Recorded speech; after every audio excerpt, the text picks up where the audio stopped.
morning. So with good timing that I hope you'll appreciate, today is Chinese New Year, Happy New Year, and of course we'll spend the morning discussing China in the first part and Asia more generally in the second part. So we have a special guest for both parts, Francesco Sisci. Francesco, let me tell you two things why I invited him. He teaches in Beijing at a university whose name I forgot, but it's essentially the University of the Chinese Communist Party. So it's someone who knows from the inside how China works. Because what I would like him to do in the first part is to dig deeper relative to what you read about China. China is going to be a large part of your life in the coming years, whatever company sector you be. If you are in manufacturing because you're worried about competition from China, if you are in services because you cannot expand the service company overlooking the Chinese market, that will be a big part. So what happens in China will be a constant concern for you in the coming years. But my view is that you have to dig. China is a complicated country. If you don't dig deeper and you just read the FT, you don't understand. You understand what happens day by day, but you will not understand the trends in China. Now, Francesco will tell you his history, but he went to China 30 years ago as a philosopher, and I don't remember which philosopher it was, as a philosopher. And then at some point in his life, in 1989, he was with his classmates in university in Tiananmen, and something happened big in Tiananmen in 1989, and then he decided to change his life and to move from philosophy to politics, and he'll tell you what he learned. So this is what we'll do in the first part, and then we have a break, and then in the second part we'll discuss Asia more in general. Of course, China is central, but we'll discuss India, Vietnam, Japan, and what's around China. So our tradition is that you will talk like no more than 15 minutes, and people will stop you, but don't worry. And maybe you start telling you my life. Yeah. My life, I went to China in the late 80s, actually from London.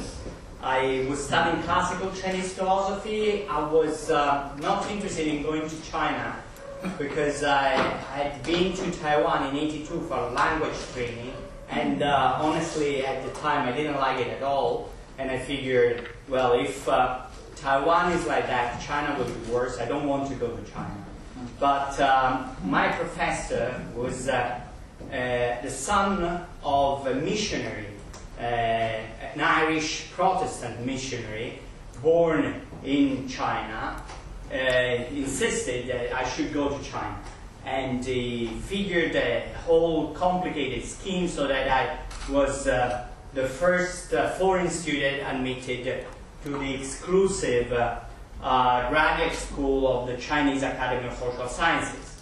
The graduate school was set up in the mid-80s by then Prime Minister Zhao Ziyang to groom the future leadership of China. So it was the very top school, 500 students, only master degree and PhDs, who were supposed to be the future leadership, the guys who would run China in 20 or 30 years.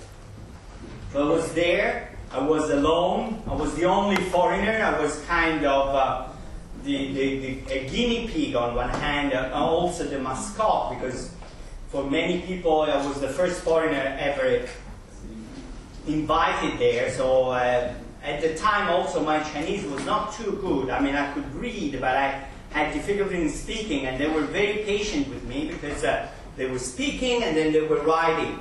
And then I would see the writing and say, oh, that's how it works, and this is the right pronunciation. And so I picked up my spoken Chinese like that.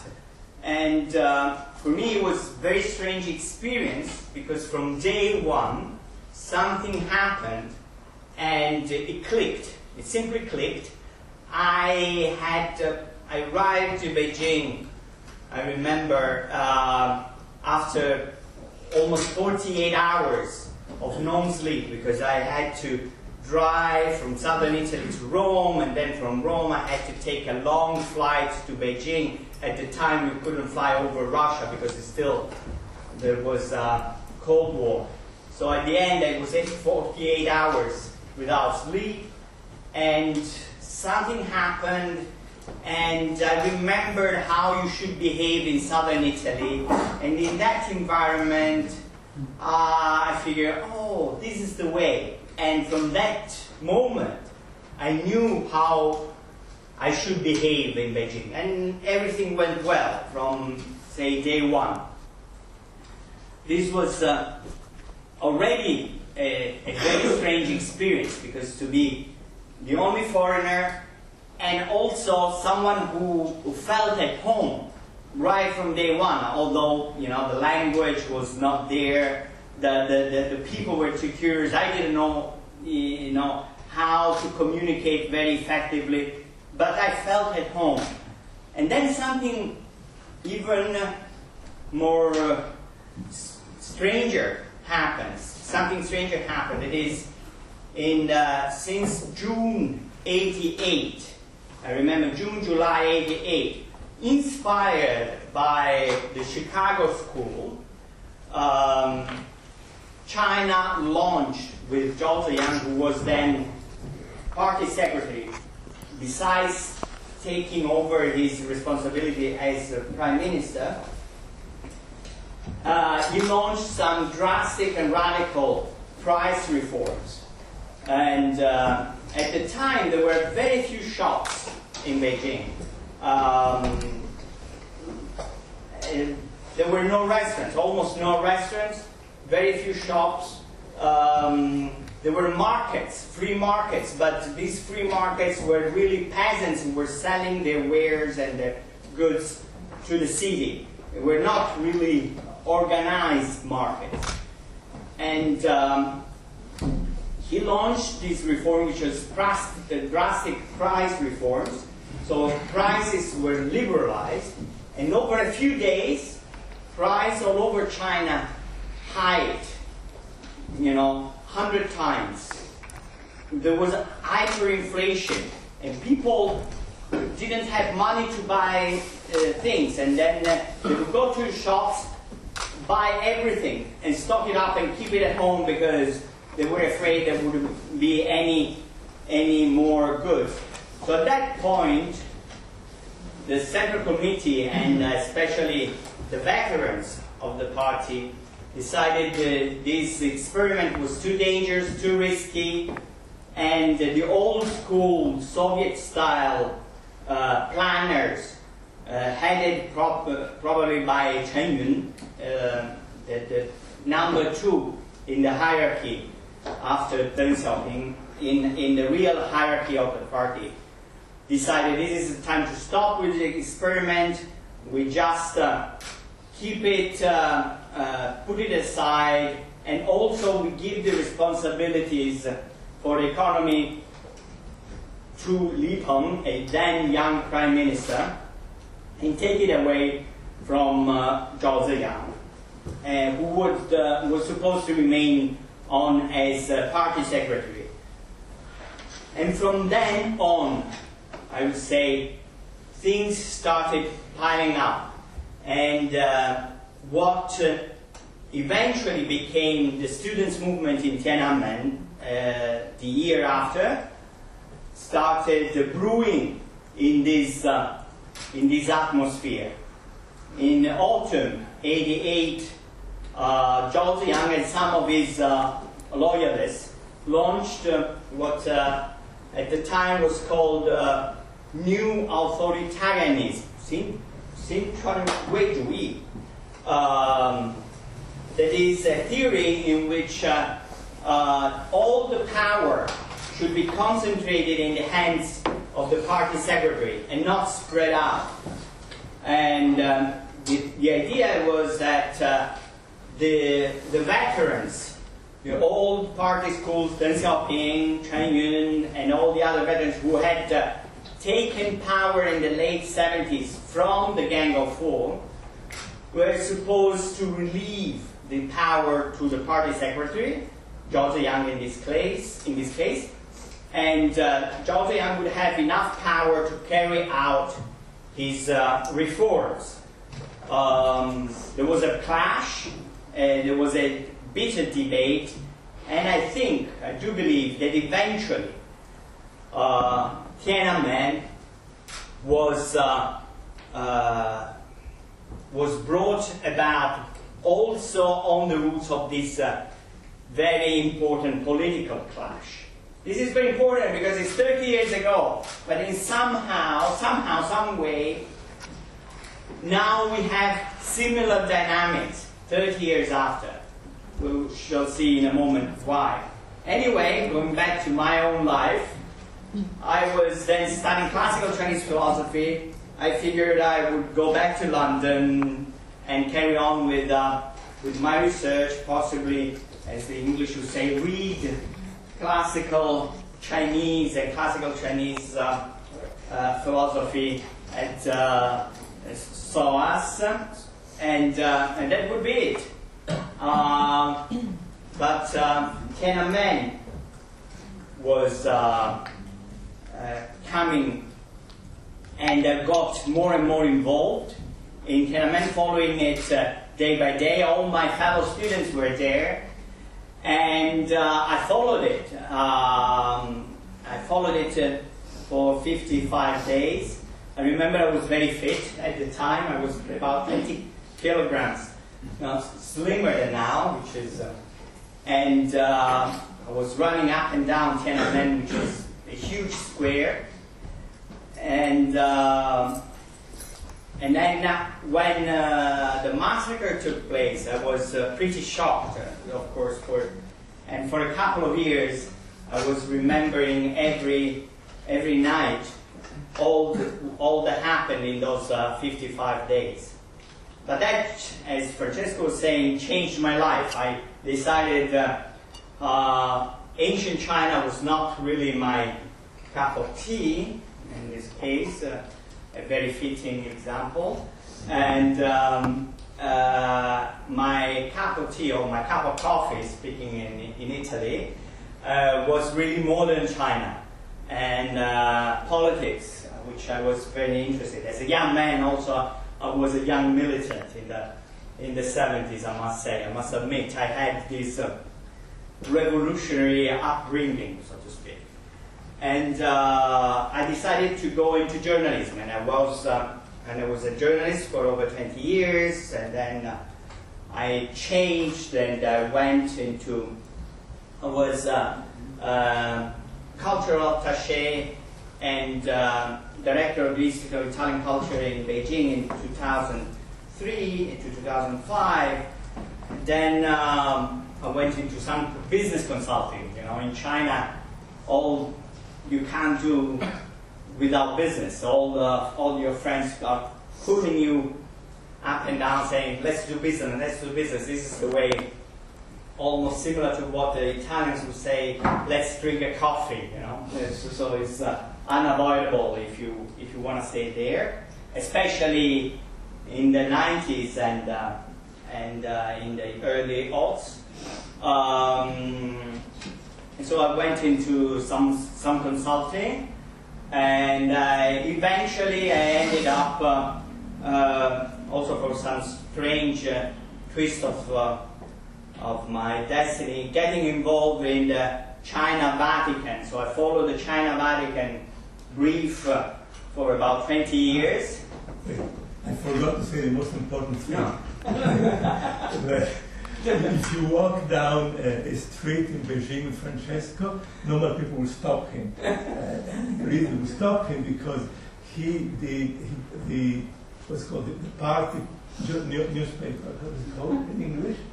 The main newspaper party published the first interview of the Pope by him in Chinese 2 years ago. Yeah, well, thank you.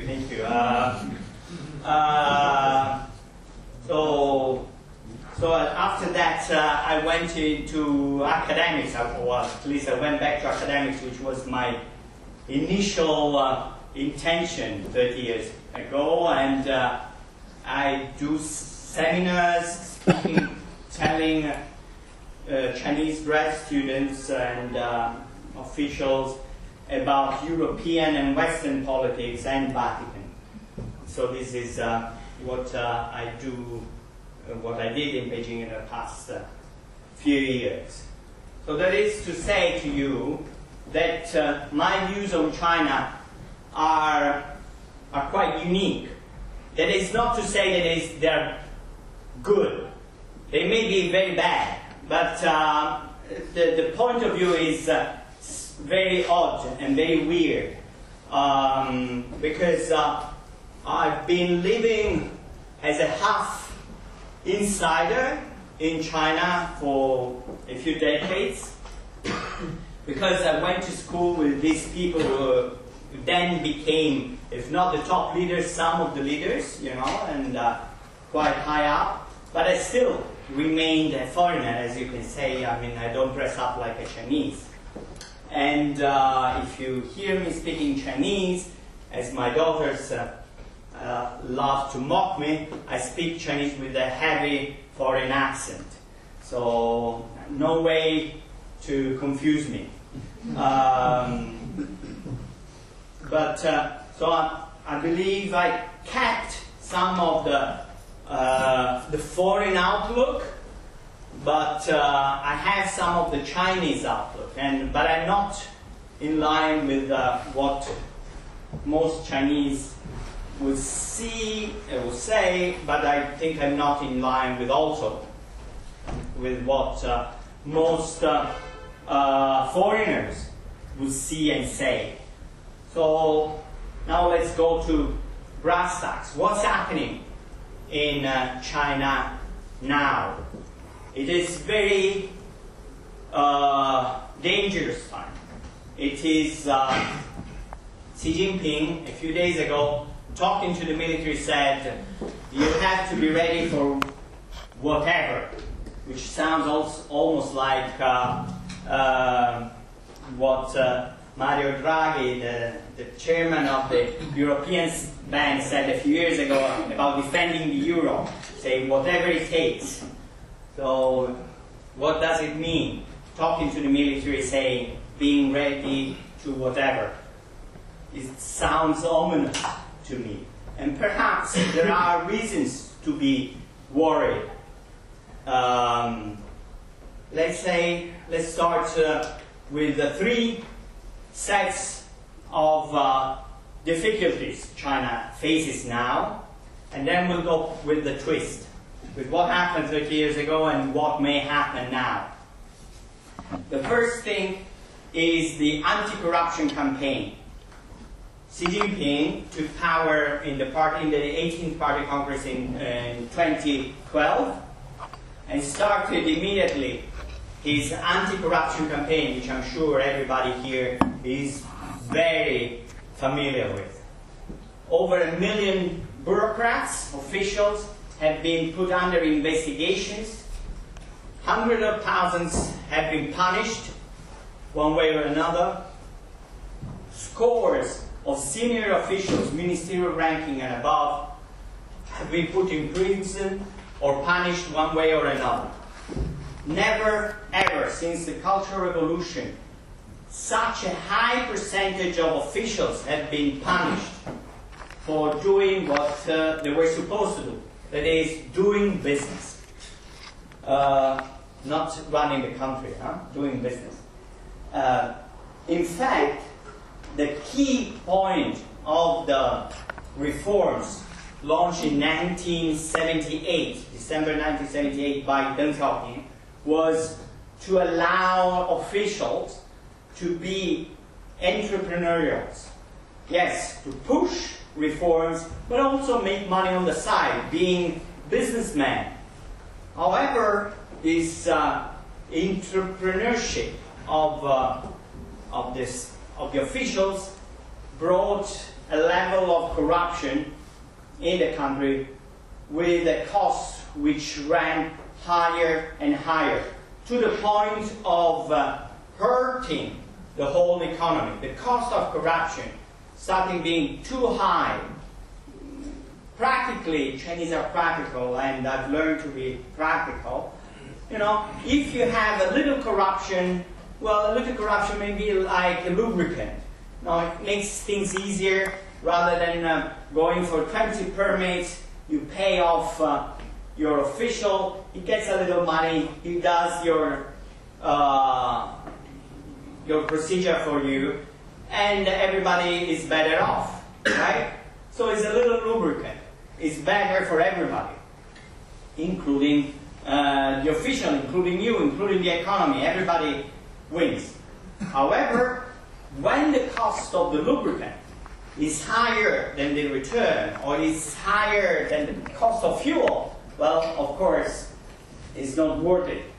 And the whole machinery of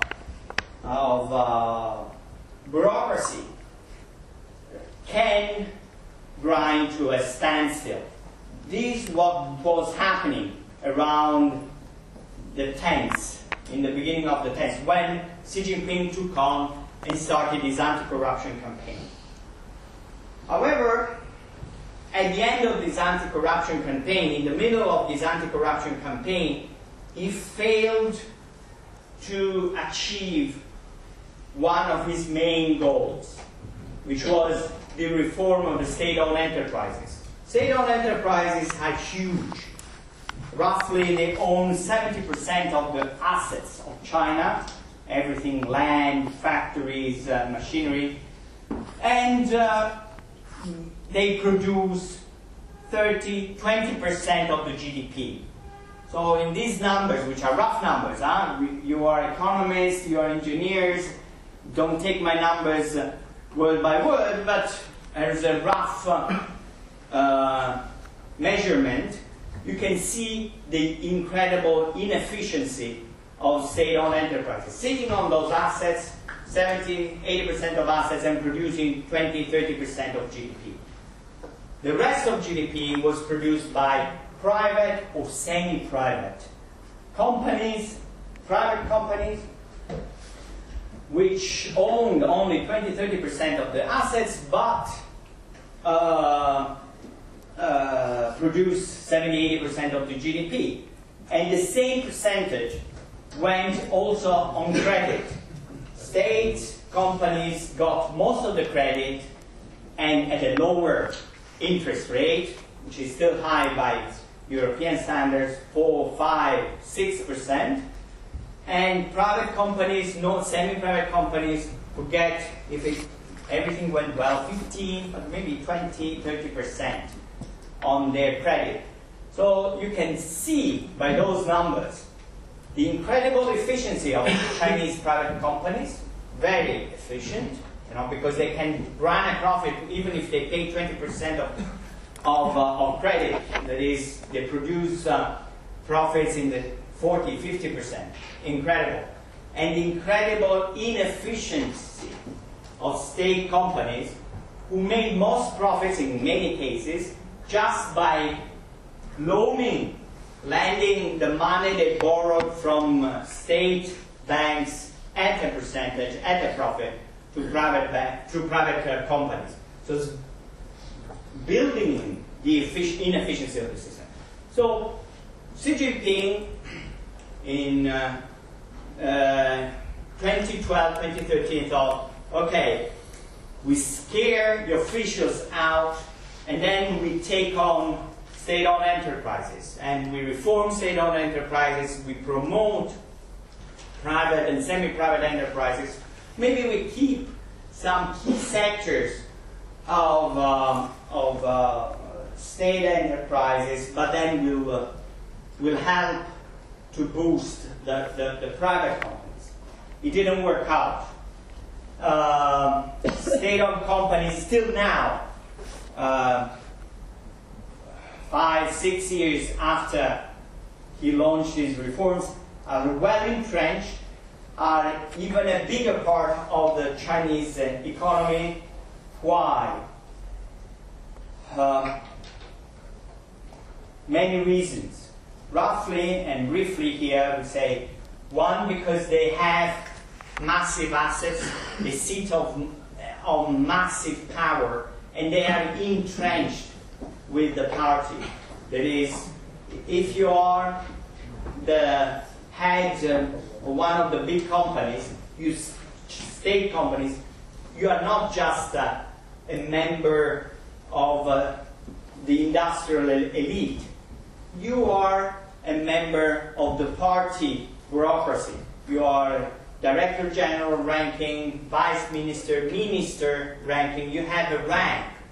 And you move around. You can be, as it happened with Zhou Yongkan, who was a standing committee member who was disgraced and imprisoned now for corruption. Apparently, allegedly, he was found out to have accumulated a fortune of tens of billions of dollars.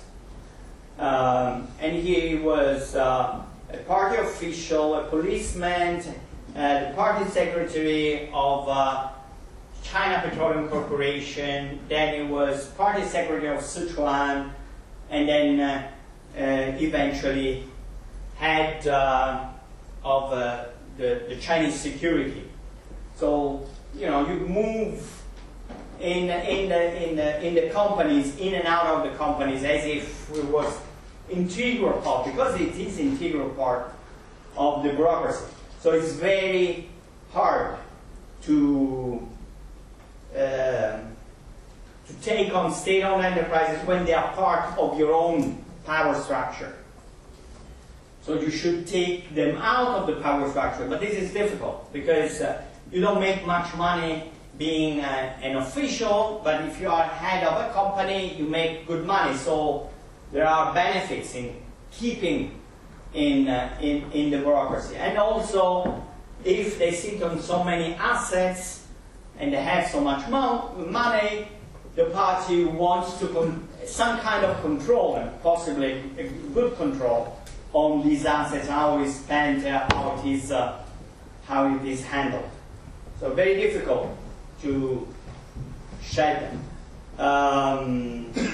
Another thing is because with so many assets, with so much money, they can legally bribe favors. That is, you know, if you are in it's not the old-time bribe, I give you a red envelope. This is Chuyi, the first day of Chinese New Year. This is the time in which elderly people give young people, I see a few Chinese faces, some money. Unfortunately, I don't have red envelopes now, but it's completely legal and it's good. I'm supposed to do it with my daughters, and but you can have favors. You can have favors. That is, I can give you a house, I can give you a car, I can give you permits, all kinds of things legally, not illegally. And the third element in this is that with this anti-corruption campaign, an unintended effect was to scare private entrepreneurs. Private entrepreneurs, through 40 years of history, got used to do business under a political umbrella. They needed a mentor, a protector, a political figure who would take care of them and who would pave the way for their business dealings.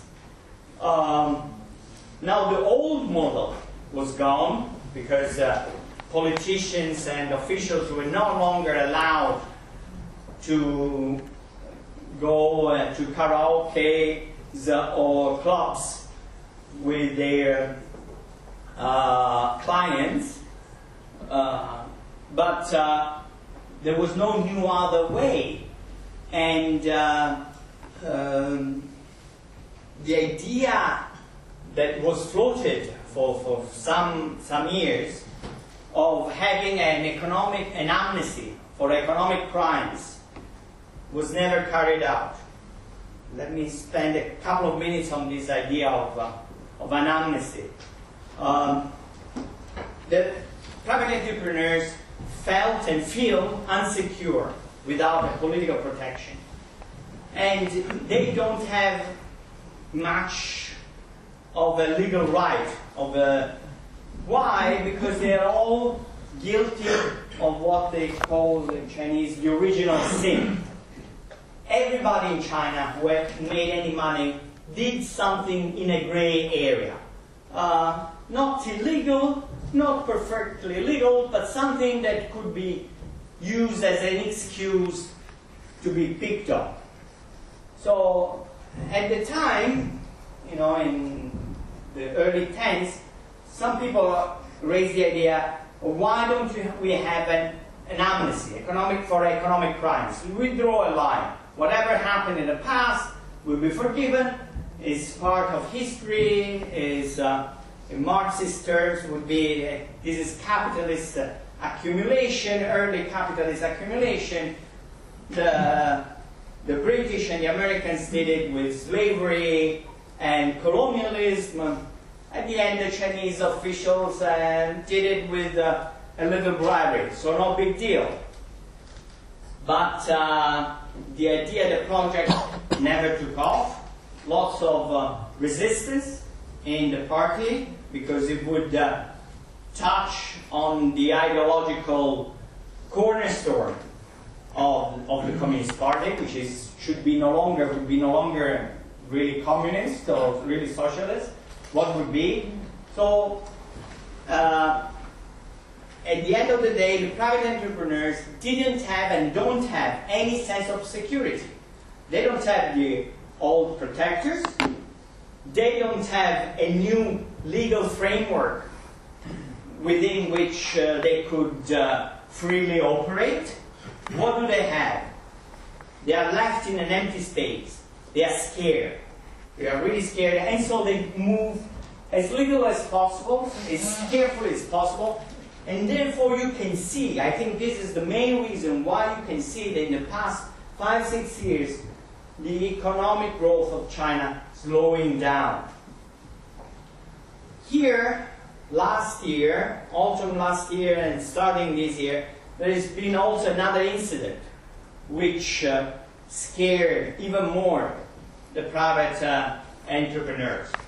That is, at a certain point, Fan Bingbing, who is the most famous Chinese superstar, I don't know what she was fined, she was seized, she was captured. Pardon? Superstar. Movie superstar. She's in Hollywood superstars, all superstars. She's as famous as Sophia Loren. She's huge. And she was captured. She was, you know, everybody was eager to make friends with Fan Bingbing. Allegedly, even Xi Jinping was a good friend or wanted to be a good friend of Fan Bingbing. And but then she was captured. She was caught, and she was in prison, in jail for a few months, and then eventually she was released after a fine of, if I don't remember correctly, it should be 880 million renminbi, which is 130 million euros, about 130 million euros. So it's a huge fine for tax evasion, because she didn't pay taxes. And after Fan Bingbing, all the movie industry was put under investigation, and they are now being investigated and being fined for tax arrears. So it's a big thing. And many people think, wow, if they do it with Fan Bingbing, who is so famous, who is a friend with everybody, they will do it with anybody. They will do it with me. So Chinese entrepreneurs got even more scared. They don't know what to do. After the year 2016, there are stricter regulations for against moving money out of China.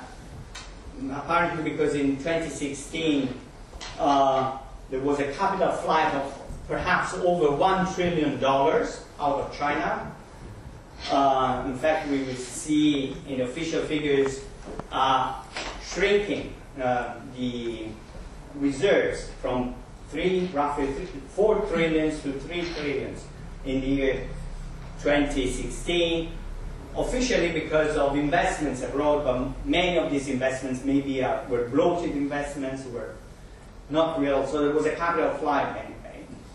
So there are very strict regulations about investments abroad, about moving money out of China.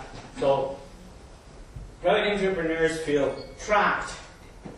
They don't want to invest, they cannot move money out of China, they feel the taxman will be on them very soon. What do we do? And there is no sign of economic amnesty. What do we do? What do they do? Very hard. Very, very difficult predicament.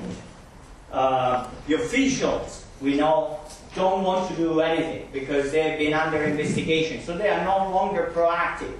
In the past, they were proactive because they saw an immediate benefit in their being proactive. There would be rights, there would be benefits. But now, after the anti-corruption campaigns, no direct benefit for their being active. So they are very passive. They are very passive. Entrepreneurs are very passive. China is coming to a very difficult time.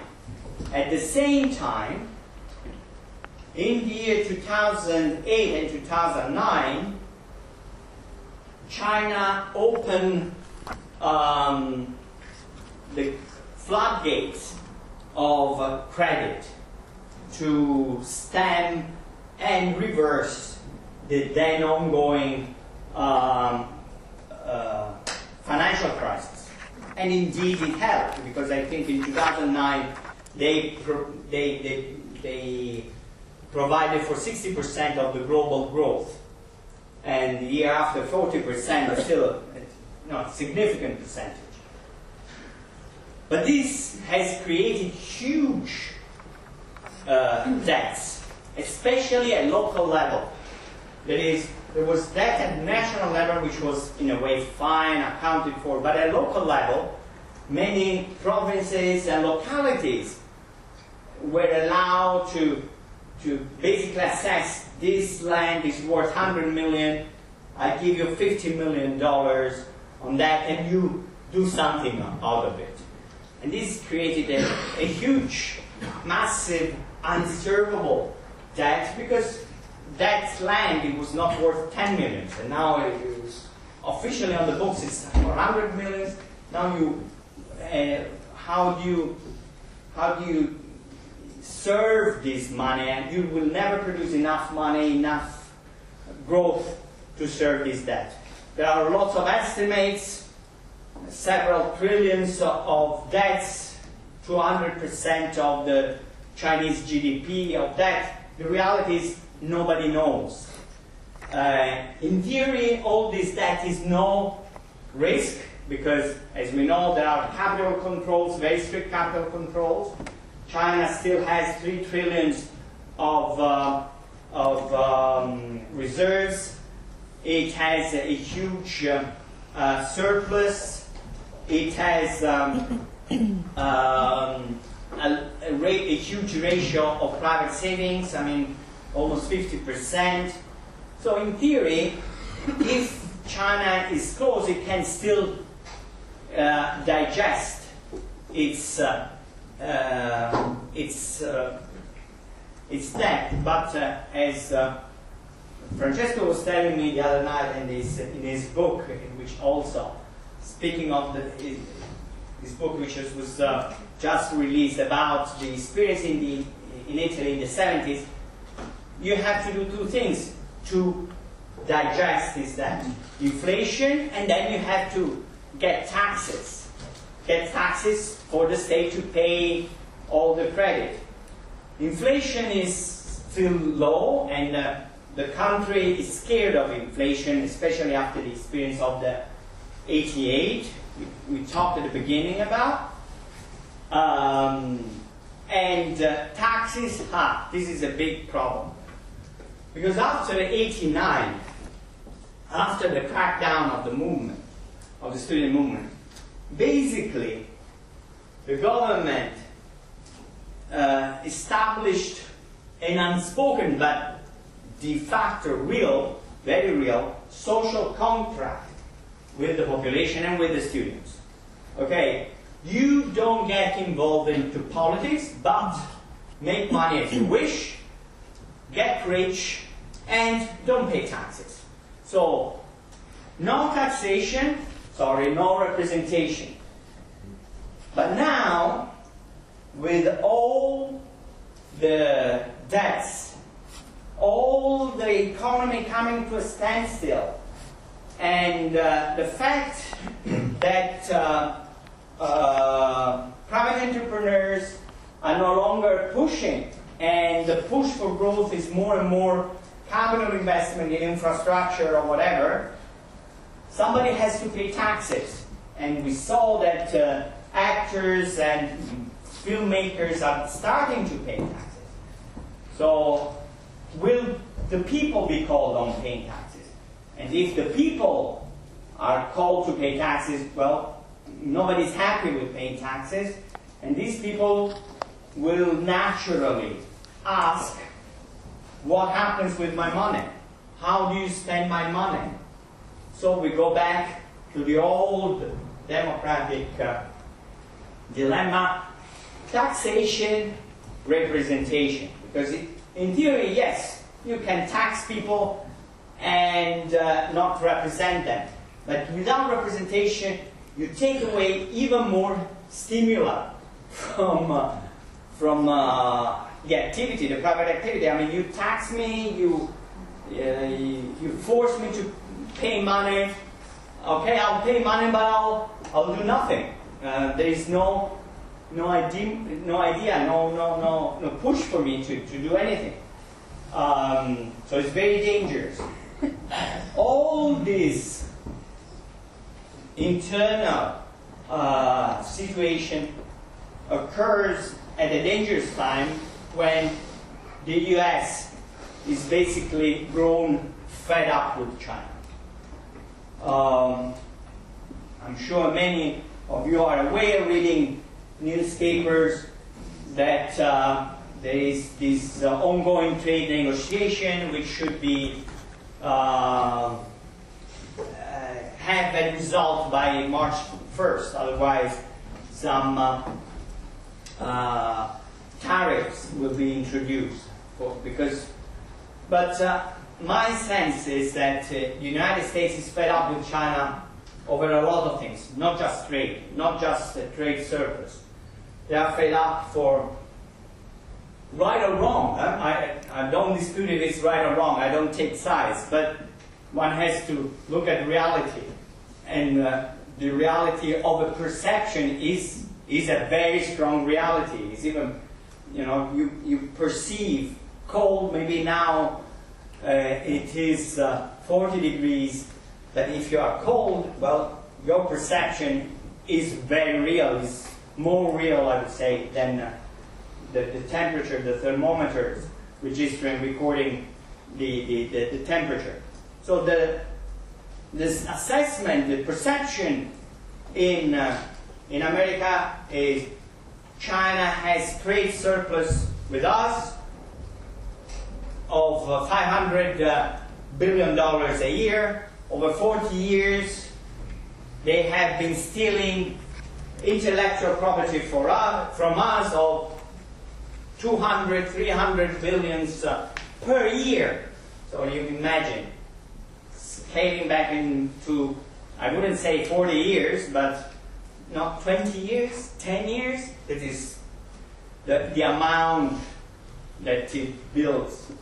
And then there are people who are fed up with human rights, with the fact that China is communist,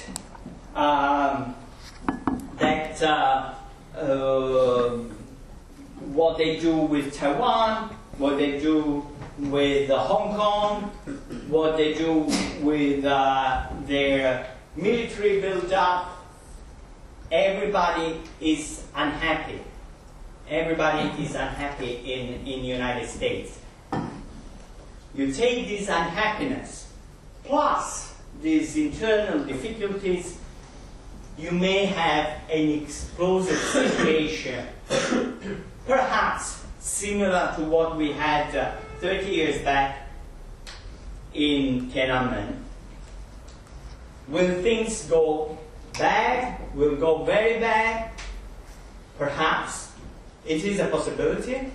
However, there is a twist.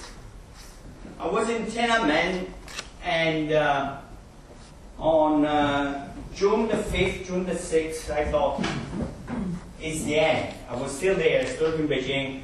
Beijing was deserted. I was going around. The militaries were scared. There were very few people around. I talked to some soldiers. I talked to people. Everybody was scared. It was the end of the world. I thought, gosh, this is the end.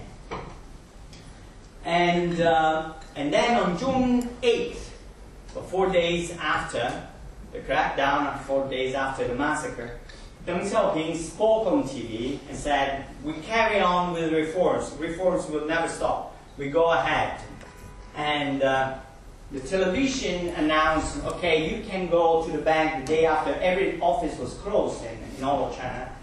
And you can go to the banks and withdraw 500 renminbi, up to 500 renminbi. 500 renminbi at the time was a huge amount of money, considering that people would make 50 renminbi, 150 renminbi top salary. So it was a sizable amount, but still 500 renminbi. And went out to the banks, and the banks had only one gate open, and Chinese are very chaotic, a little bit like Italians, so they don't queue up. But then, on June 9th, I remember, there were all these fine lines of people queuing up to withdraw 500 renminbi each at every bank, and there was no chaos. I said, wow, what's happening? This is surprising.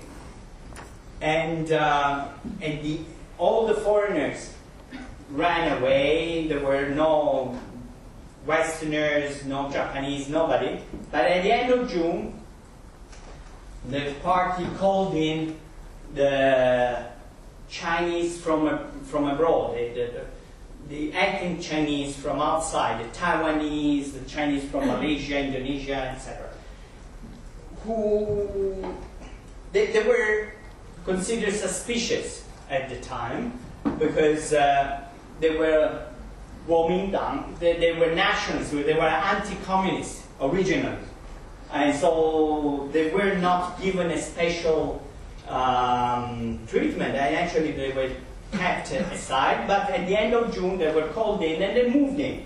They thought this is an opportunity to make good money. China is not going to fall out immediately, and they went in. So what I saw at the end of June, already at the end of June, so just 2-3 weeks after the massacre, was that China was picking up again and was starting on the road to reforms again. So I feel, wow, I was wrong. China didn't get it completely wrong. China is coming out again. And that proved to me that Chinese are survivors. So if they survived 89, perhaps they will survive now. Perhaps facing a brick wall like this situation now, internally and externally, the party, Xi Jinping, will come up with the necessary reforms, drastic, dramatic reforms that China and the world needs. And so we will have, again, perhaps, a miracle. It's a possibility. It's a possibility also because Xi Jinping himself is a survivor. He survived the political demise of his father, the Cultural Revolution. But That's it. the turnaround, before we start this, the turnaround, you use the word massacre. If I remember, like 10,000 people died in Tiananmen. Perhaps there are no official figures, but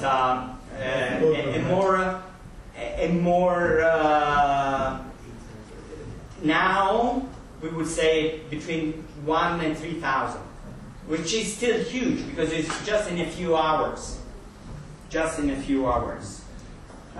So it was massive. But we don't know. We don't have any official estimate. But so I would open to the floor. Maybe I don't go on. So is the bottom line the macroeconomic discussion in the West is that the slowdown that we saw since after the summer is mostly due to two factors. One is Brexit, but which is a distraction, it's not real, because the UK is not. And the other is China, which is not a distraction, it's big. And people tend to think that this slowdown in China that is bringing growth down throughout the world is a macroeconomic effect. And what you're telling us is something much deeper, that one should be more worried about the ability of growth to go back to 7% easily. I think so. Because what people think is that since everything is in the hands of the party, it takes a day for the party to say we give credit, we give public infrastructure, and we go back to 7% tomorrow. So that's the view. So it is within the realm of possibility of the Chinese leadership to bring back growth to 7% and to save the world. Now you're telling us that this is not so easy. No, I don't think so. I mean, there is more than trade. I mean, we don't know, but what will happen with the trade and trade agreement between the United States and China? We know that a summit has been penciled between Trump and Xi Jinping in Da Nang in Vietnam around the 27th, 28th of February. So short, just 1 or 2 days short of the deadline. And if they have the meeting, perhaps, most likely an agreement will come. But the American demands on this, on China are massive. Basically, stop IPR, pay for our stop IPR theft, pay for our IPR, reverse trade surplus, and stop all kinds of subsidies to state-owned enterprises. So this is not just about trade. What they are demanding is a revolution of Chinese market, because the Chinese market basically was pushed, and the United States knew very well what was happening for 30 years by this. If the purpose of the West is to jumpstart growth in China, because this helps everybody, who cares if you do the state or enterprise or the private sector, provided growth starts and domestic demand increases? You don't care about how it happens. But these are not the demands from the US now. They don't demand to jumpstart. This was the demand in 2008. The demands in 2019, the demands on the trade agreement, which is just the tip of the iceberg, is you reform your internal market massively. This to me means that people in the United States don't really care about global economy. This is not the number one priority. The number one priority is to deal with the market disturbance, global market disturbance that is China. Recently, the intelligence departments in the United States branded China as state capitalism, which is worse threat than socialism. So this is a much higher level. This is not economics. This is preparing for something drastic at the cost of economic. Economic growth could suffer. And not necessarily, because eventually China could give in to these demands, because there is something big. But the problem, as far as I see in this trade dispute, is not global growth, is not US growth, is the perversion brought in the global economy by China. And in fact, again, if you look at the things from the Western American perspective, again, right or wrong, whatever, but you have a system in which you have an alignment of interest between the state, the party, and enterprises. Private, state, doesn't matter. The party commands it all. And in commanding it all, it says to the companies, you have to do this, you have to do that. And the companies have little leeway. Not only that, China in this way can decide, Xi Jinping in this way can decide, okay, we drink coffee, we don't drink tea anymore. And then everybody in the world will pay for the coffee prices, which will go up because China so decides. But the decision process in China is secretive, is obscure, and is not open to debate.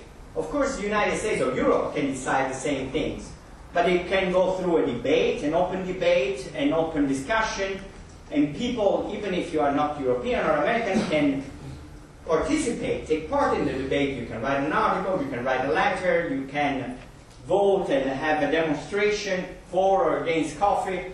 So you can adapt, if you are in your part of the world, to this decision made by the United States or Europe. The decision-making process in China is secretive and not open. That gives China and Chinese companies an unfair market advantage over other companies in the world. This is a perversion of the whole global market. So you're telling us that the US, the Western world in general, is ready to accept a slowdown in growth originating from China. At the moment, there are elections coming up, politicians would like to be re-elected, they would like growth for this, call it ideological view that you have to change the system in China, which they will never achieve. I don't think it's ideological. I think it's practical, because I sense that some, again, security apparati in the West think this is the time to take on China. Because if we wait 5, 10 years, China will be even more difficult to take on. It will be very impossible, and then we will have a real problem, because we will be at the mercy of Chinese state capitalism. Chinese state capitalism will have won. Again, you may agree, you may not disagree, you may accept it, like it or not, but this is, I think, the reality. This is the moment. A slowdown in global economy may serve this purpose, because it's a slowdown which will make the United States suffer a little, but China, with about 50% of GDP owed to foreign trade, will suffer even more. In this situation, it could push and trigger further changes in China and in the world. But yes, globally. How does the lady in prison in Vancouver fit in? Again, I think this is a... I forgot her name. Yeah, Meng Wanzhou. I I think is very... She's in prison, or she's no longer in prison? She's no longer in prison, she's with, I think, an ankle, whatever, you know, an ankle stuff, but she's under surveillance. But I think this is a proof that she was arrested just the day when Xi Jinping and Trump met. And Trump with some businessmen wanted to get a deal. But the Justice Department and Bolton, John Bolton, the National Security Advisor, knew about it and arrested and, well, not arrested, but de facto arrested. And they knew about it. And Bolton knew, possibly Trump also knew. And it is because it is, it's not like Trump is leading the charge on these trade agreements, but there is, I would say, 360 agreement of a huge traction of the US society, Justice Department, securities, trade, businessmen, who are fed up with China, one reason or another, including some of the big companies who made a fortune in China, Apple and others. Why? Because I talked to them, you know, as after 20 years of journalism, I learned that the best thing to do is talk to the people. Why are you fed up with China? And they told me, yeah, because we don't think we will make money in China or with China in the future if things carry on like this. So there is no future for us. Chinese companies will make money, but we are not. We are cut out, not only from the Chinese market, but also from our own market, more and more. So they are fed up with it. So what will happen in the future? I don't know. I don't know. But I think it goes beyond the trade agreement. Goes well beyond the trade agreement. We will have. We know that besides Meng Wanzhou, also Justice Department sued the Mr. Ren, who is the head of Huawei, for IPR theft and for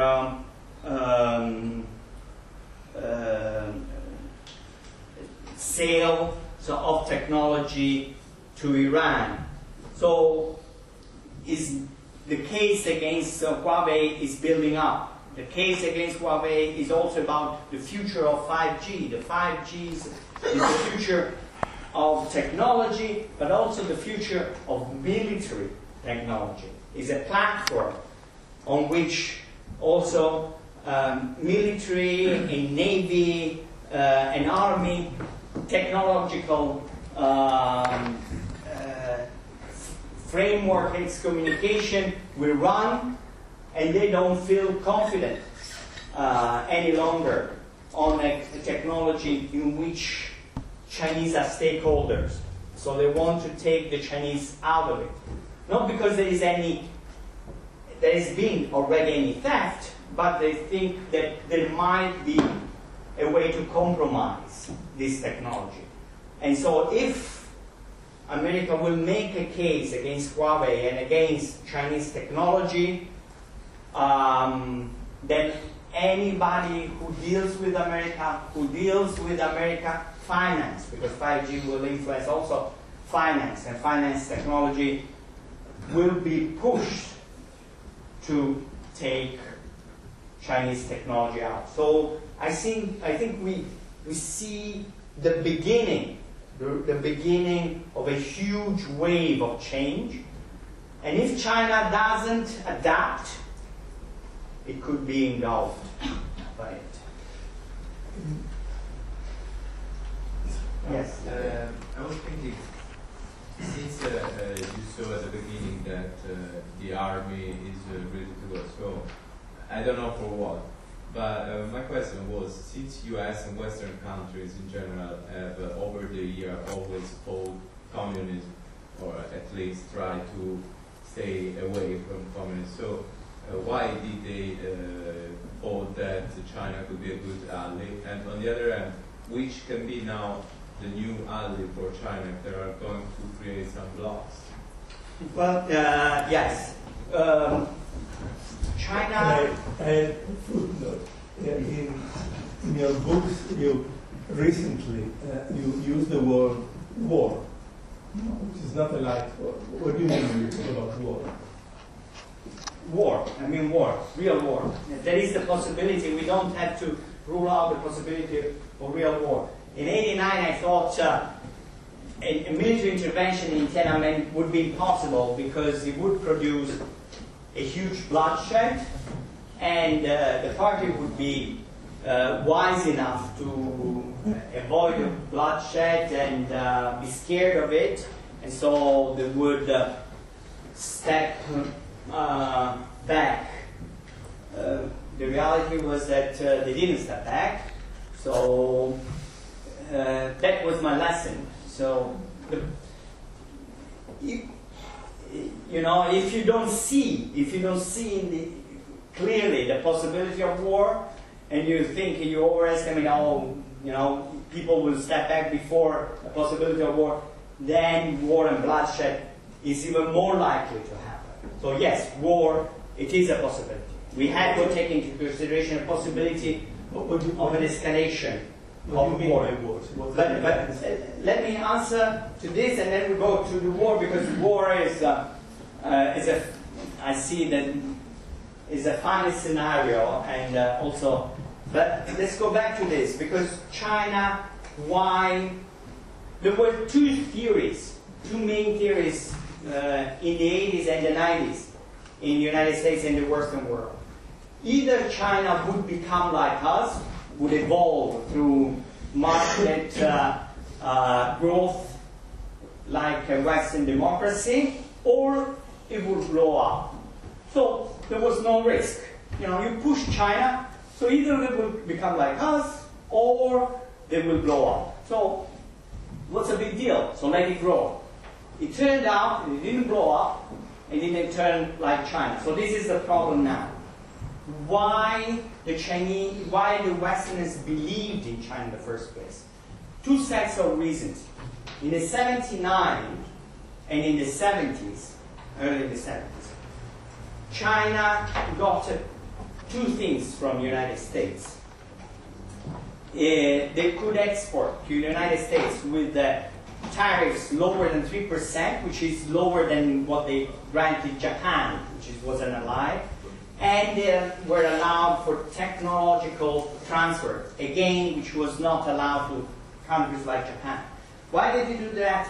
Because China's contributed against the Russian, shipping weapons to the Taliban, so to the Mujahideen at the time in Afghanistan, and started a war against Vietnam in '79. So they proved to the United States that they were ready to fight with or for the United States. So if these guys are ready to fight for us and die for us, because the Vietnam War was not an easy thing, yeah, we'll grant them this special permission, because there was, and then, you know, it was pretty safe. Either they become like us or they blow up. Very safe bet. Now things have turned different. Who can be the Chinese allies? Naturally, everybody speaks of Russia, and there is a convergence of interest with Russia. However, I honestly think that a convergence of interest with Russia in the medium and long term is difficult. Why? Very practical. If you go to Vladivostok now, you can see that Vladivostok is basically a Chinese city. All the businesses, activities are run by Chinese. The Chinese have 2-3 newspapers. One classmate of mine runs them. Chinese, of course. And rich people from Siberia spend their summer on the Hainan Island, the island in the south, and winter in Shanghai. China is already economically and politically, de facto, taken over Mongolia, Kazakhstan, Central Asia. Now, their influence there, economic influence, is much bigger than Russian influence. So in 10 years, China would take over Siberia if it grows like this. So Russia will be no longer. So can Russia be allowed to align itself with an animal that will eat it up? I wonder. But nothing, you cannot rule out things in the short term, for short-term gains. But medium and long term, Russia is in a difficult place. I don't know. I really don't know. So what I see is that in the medium and long term, China is pretty much alone. Pretty much alone because most of the complaints about China come from Chinese neighbors. Countries like Japan, Vietnam, Taiwan,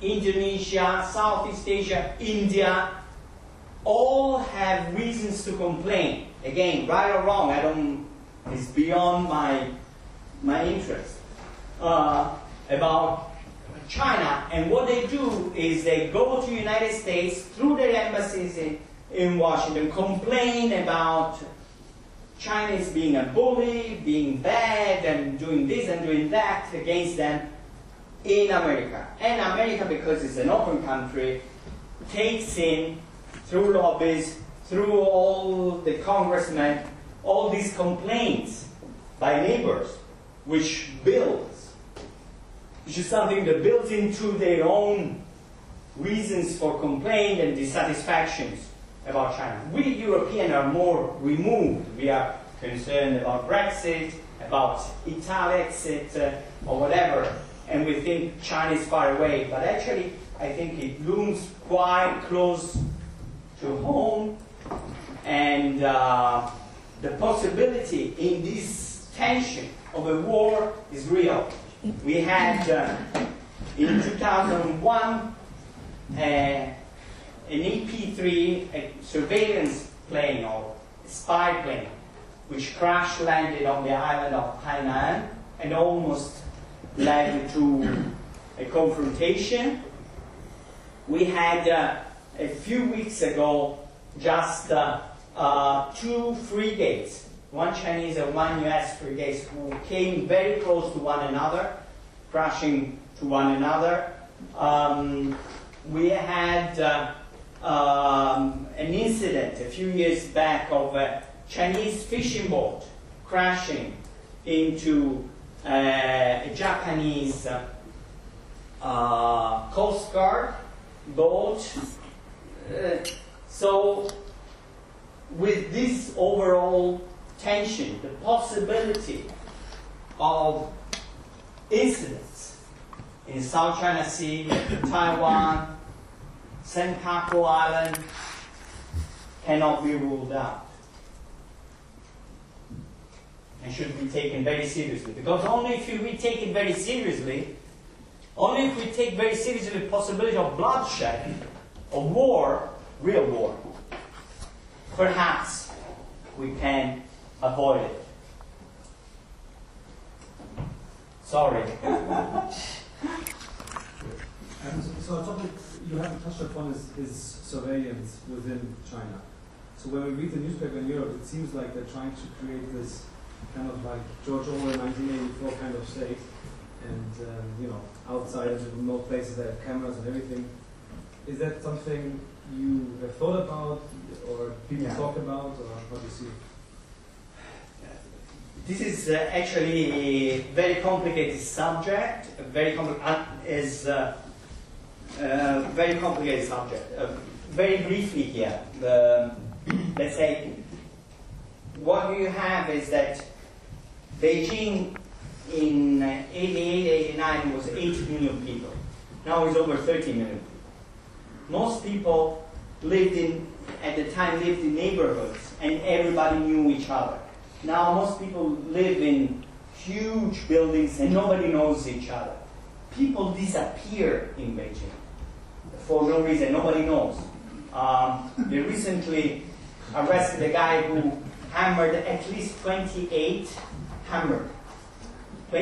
people, killed him, and he went on for years without knowing it. Anybody know? Because they come from the countryside, from all over. There's no social structure, social fabric. Nobody knows anybody. And when you do business, I know Francesco knows me, we have some friends in common, even if it's easy in old societies to know who is who. In China, with fast-growing societies, nobody knows who's who. People used to buy big cars just to show off they could buy a car and support a car, just to say, I'm rich, you can do business with me.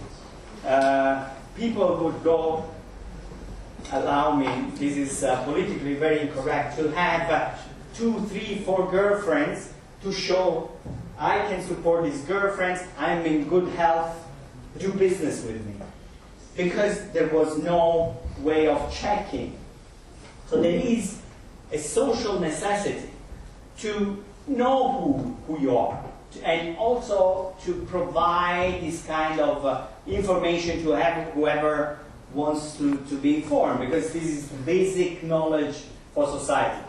However, the Chinese, being Chinese, went maybe a step too far. They are checking on everybody and making a label on anybody, which is, of course, in our way of looking Orwellian. I have doubts that this can really work for 1.4 billion people, because the number is just staggering. But still it's very scary, because you have cameras everywhere that check on you anywhere. But there is a real necessity, there is a real problem here. This is one thing. The second thing is that when you have this technology and you have this technological capability, you can develop all kinds, this kind of data, this kind of metadata. You can develop all kinds of software based on this data, which gives you, again, an incredible advantage over other countries where you have laws protecting privacy. And this can give you a leg forward compared to many of your competitors. Again, this creates international dynamics that could be difficult to manage. And especially when the new competition is in internet and information technology, this feeds up in all kinds of concerns and worries. What is the... One of the fears of the market is like how we can trust the Chinese numbers, for example, the GDP and everything. What do you think about that? Because some people don't believe that China is growing 6.5, 6.8%. The numbers, I mean, what's the things of Keynes, lies, lies, and statistics, right? So, yeah, numbers in China are difficult. Are difficult in Italy, you imagine in China. And everybody has problems. But by rule of thumb, I would say over the process of 40 years, numbers are reliable. Maybe it's not 6%, maybe it's 5%, 4%, but even 4% is a sizable amount. And you have some numbers which are safe and sure. Foreign trade. If foreign trade accounts for 45 to 48% of GDP, you can think that perhaps GDP is underestimated, because you know, no matter how big is your foreign trade, I mean, China is 1.4 billion people. You may think that perhaps China will grow roughly by these numbers. So I would tend to believe them.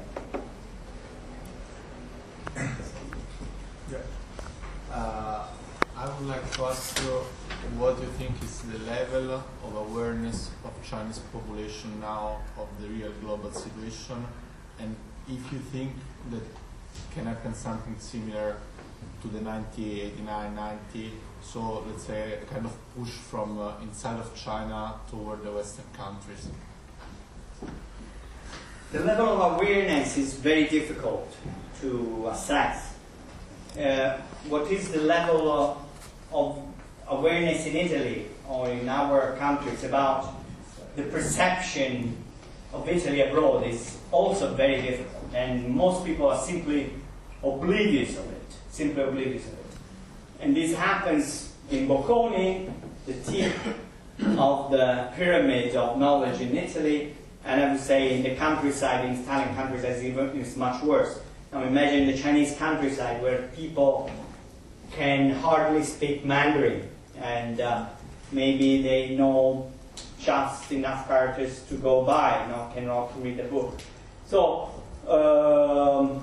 awareness about abroad, very limited, very limited.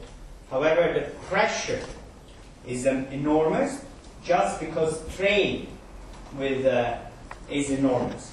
Foreign trade is gigantic. So at the end of the day, everybody will suffer. And this is very important because for the first time, as we will see later,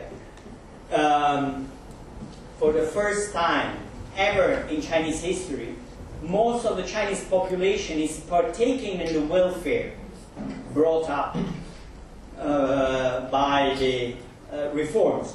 In the past thousands of years, just 1% of the population was living a good life, and 99% of the population had just enough to be enough food and enough to wear and a house to live in.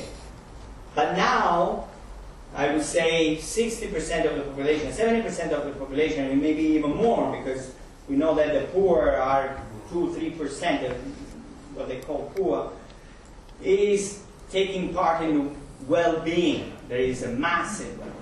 So if foreign trade will shrink, yes, everybody will suffer, but this will come eventually.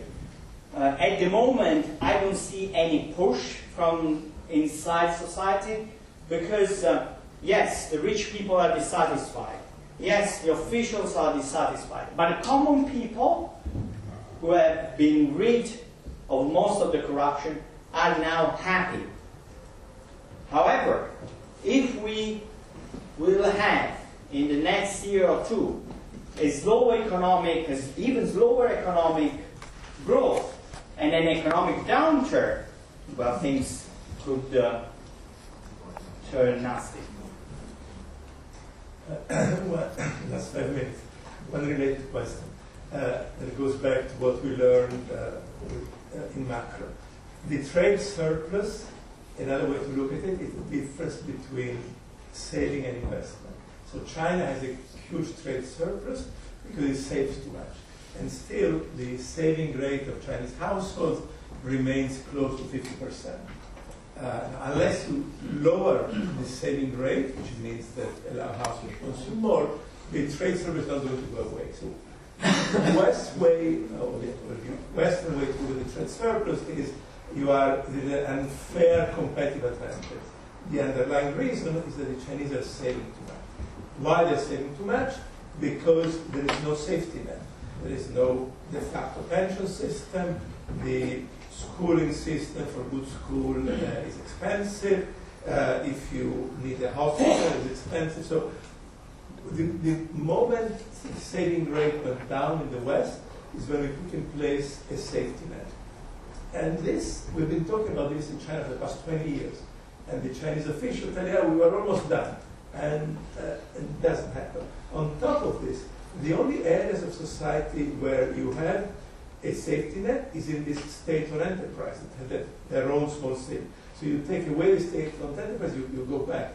So how are we going to reduce the trade surplus without the safety net? Again, I was inspired by your book, which I started reading, and in your book you mentioned that in the 70s Italy went from a system of insurance and pension system in which you basically, I don't remember the technical word, you receive what you paid out, pay as you go, or the state will take care of you as it is. In China now it is pay as you go, and this is only provided by a few companies. So only the people who work in those companies have a basic safety net. If you're out of that, you have basically no safety net. The only safety net is the money in the bank or your investment. On top of that, this will not pay for extras at school, for your schools, and 30–40% of your savings is earmarked for your children, for children education, in hospitals, and retirement. So it's only, even now, the basic, even for people covered by the insurance, the insurance covers the basics. If you want some extra, if you want piano lessons for your child, if you want English lesson for your child. This is true everywhere, not only in China. Yes. There's more in China. There's even more in China. And plus, I think there is something cultural. Italians are big savers, despite all our very... Yeah, but our saving rate is 16%, Yeah. not 50%. Yes, it's huge because people don't feel safe. And in a way, this revolution brought about by Xi Jinping gives them even greater sense of insecurity. We were used to this political system, to this way of doing business. Now Xi Jinping is changing the way of doing business. Maybe we'll change again. The only security we have is buying a house, money in the bank, or when it was allowed, buying properties, assets out of China, because it's even safer. China will collapse, but we have a house in Portugal or in Cyprus, we'll feel safer. Okay, we have to stop. We take a break and we continue with the rest of Southeast Asia. Okay.